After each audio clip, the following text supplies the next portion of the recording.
स्पीति में बारिश। यह कृष्णनाथ जी का एक यात्रा वृत्तांत है।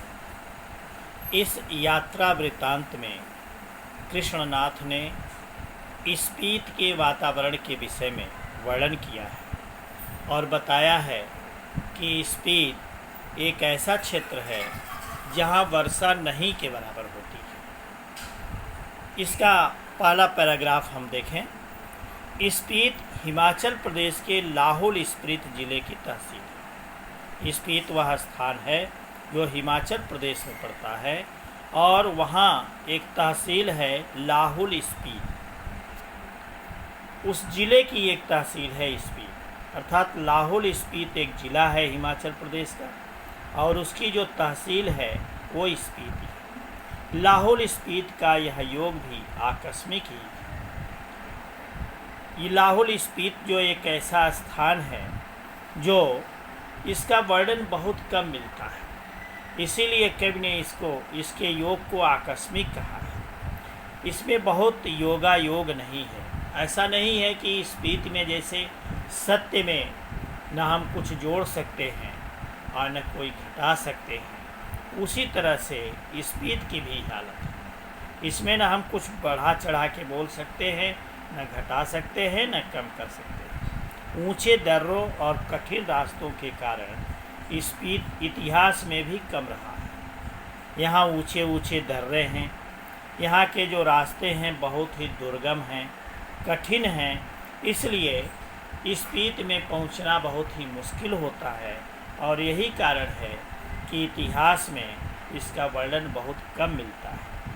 अलंघ्य भूगोल यहाँ इतिहास का एक बड़ा कारण। इतिहास में इसका वर्णन क्यों नहीं मिलता है, तो इसका कारण यह है कि जो स्पीति है वहाँ पहुँचना बड़ा कठिन है। अलंघ्य भूगोल अर्थात ऐसा भूगोल जिसको लांघा न जा सके, जहाँ तक पहुँचा न जा सके, अर्थात इतिहास में इसका वर्णन इसीलिए नहीं मिलता है। अब जबकि संचार में कुछ सुधार हुआ है, तब भी लाहौल स्पीति का योग प्रायः वायरलेस सेट के जरिए है।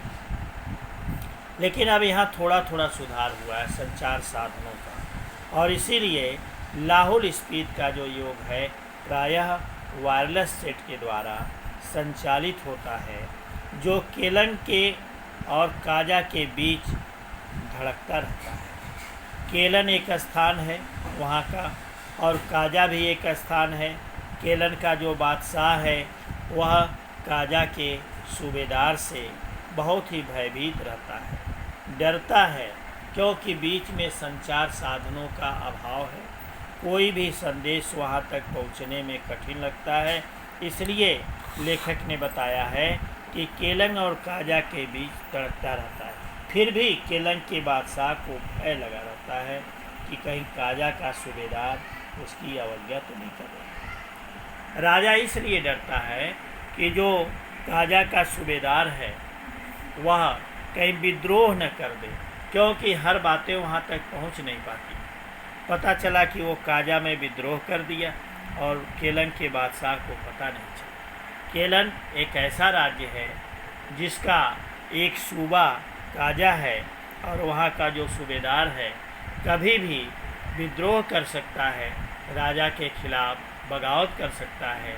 इसलिए राजा बहुत ही भयभीत रहता है। भयभीत रहने का कारण यही है कि संचार साधनों का अभाव है। कहीं बगावत तो नहीं करने वाला, उसको हमेशा अंदेशा बना रहता है, लेकिन सिवाय वायरलेस सेट पर संदेश भेजने के वह कर भी क्या सकता है। तो वह केवल संदेश देने का और कोई साधन नहीं है। वहाँ केवल वायरलेस सेट से ही वो संदेश भेजता है, यह उसकी मजबूरी है। बसंत में भी 170 मील जाना आना कठिन है, शीत में प्रायः संभव है। वसंत ऋतु में भी 170 मील का जो ये दायरा है वहाँ आना जाना बहुत ही कठिन है और जाड़े के दिनों में तो बिल्कुल लोग वहाँ आ जा नहीं सकते, क्योंकि वहाँ बर्फ़ जमी रहती है, भीषण ठंडक पड़ती है। प्राचीन काल में शायद स्पीति भारतीय साम्राज्यों का अनाम अंग रही है।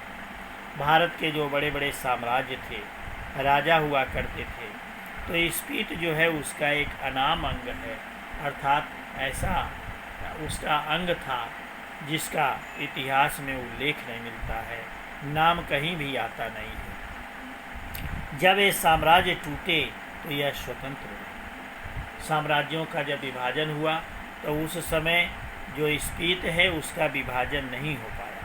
फिर मध्य युग में प्रायः लद्दाख मंडल और कभी कश्मीर मंडल, कभी बुशहर मंडल, कभी कुल्लू मंडल, कभी ब्रिटिश भारत के तहत ही रही। हमेशा किसी न किसी मंडल का ये अंश बनी रही स्पीत। कभी ये कुल्लू मंडल में रही, कभी कश्मीर मंडल में रही।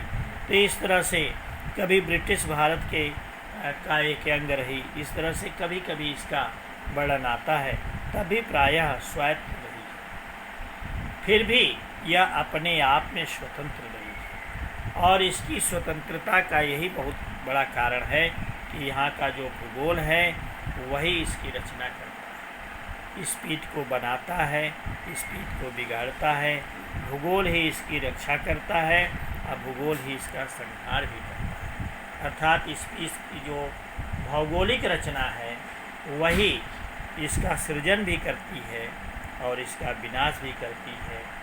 इसी का वर्णन इस पहले और दूसरे पैराग्राफ में कृष्णनाथ जी ने किया है।